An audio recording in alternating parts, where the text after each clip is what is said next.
ہم چاہیں تو ان کی آنکھوں کو مٹا کر اندھا کر دیں، پھر یہ رستے کو دوڑیں تو کہاں سے دیکھ سکیں گے؟ اور اگر ہم چاہیں تو ان کی جگہ پر ان کی صورتیں بدل دیں، پھر وہاں سے وہ نہ آگے جا سکیں اور نہ پیچھے لوٹ سکیں۔ اور جس کو ہم بڑی عمر دیتے ہیں تو اسے تخلیق میں اوندھا دیتے ہیں، یعنی اسے بچپن کی کمزوری والی حالت کی طرف لوٹا دیتے ہیں۔ تو کیا یہ سمجھتے نہیں؟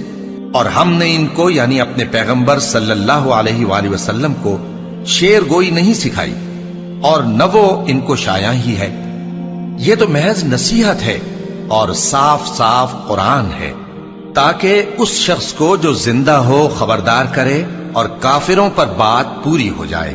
کیا انہوں نے نہیں دیکھا کہ جو چیزیں ہم نے اپنے ہاتھوں سے بنائیں ان میں سے ہم نے ان کے لیے مویشی پیدا کر دیے اور یہ ان کے مالک ہیں، اور ان کو ان کے قابو میں کر دیا تو کوئی تو ان میں سے ان کی سواری ہے اور کسی کو یہ